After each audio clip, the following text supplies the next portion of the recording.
In a 1968 memoir, there was a United States Air Force general his name was Curtis LeMay. You know, the United States was involved in the Vietnam War at the time.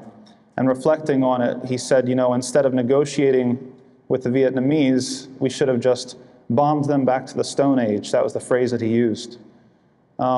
This phrase actually came up again in the War on Terror. Maybe some of you remember.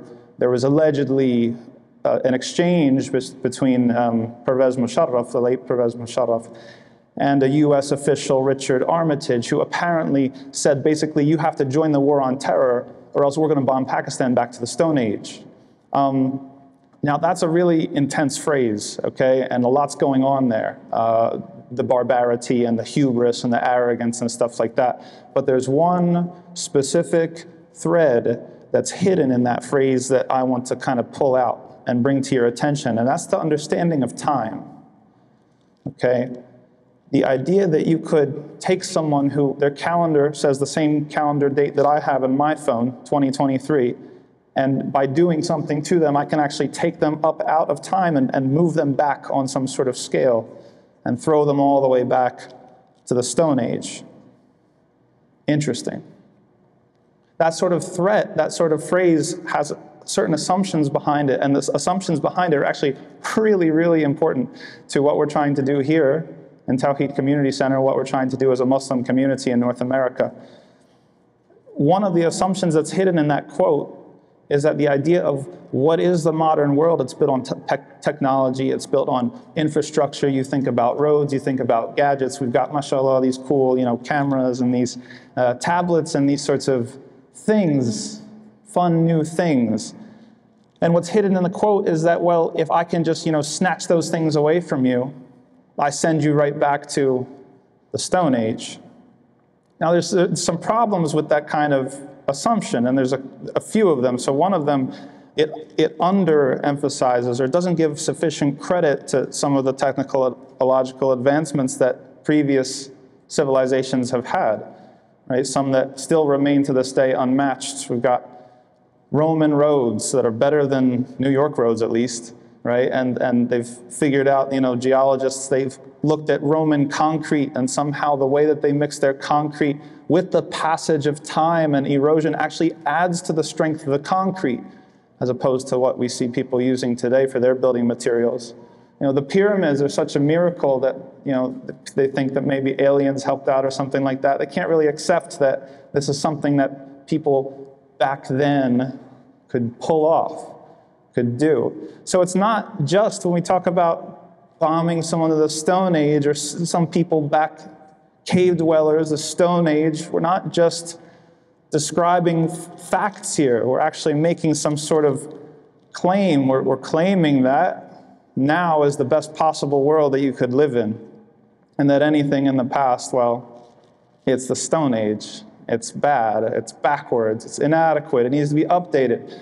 And so, if you don't get with the program, if someone's threatening to bomb you back to the Stone Age, they're basically saying, I'm going to wipe out all of your progress. You're going to have to start back again from zero.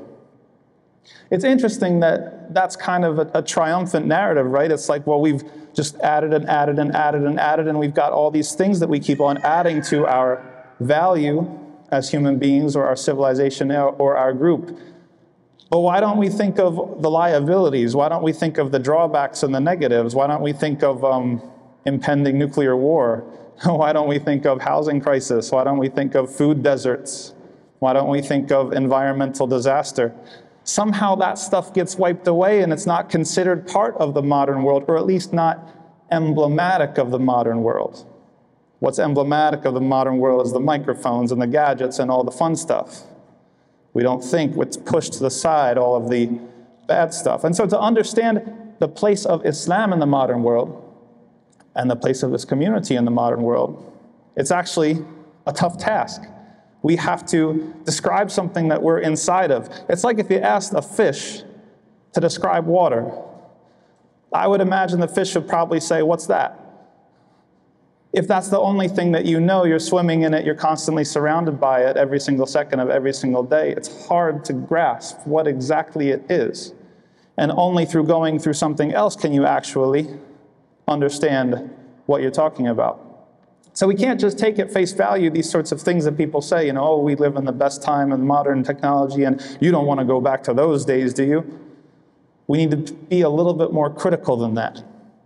Because if the received understanding of the modern world is right, if we are living in the best possible time, the best possible place, the pinnacle of progress, well, wait a second, that causes some really significant theological problems. The Quran was sent to us in the past. The Prophet Muhammad ﷺ lived in the past. Islam, the best generation of human beings, was in the past. So if we're going to treat that the past is just some bad Stone Age thing we don't want to return to, we've closed ourselves off to learning from the past and assume that we can only leave it behind. No, it's not us that needs to change with the times, as the saying goes. Maybe it's the times that need to change with us. So instead of trying to take Islam and fit it and mutilate it into modern sensibilities, recent sensibilities, maybe we need to shine a light and start questioning some of these modern sensibilities and investigate how Islam actually provides answers to modern predicaments in interesting ways.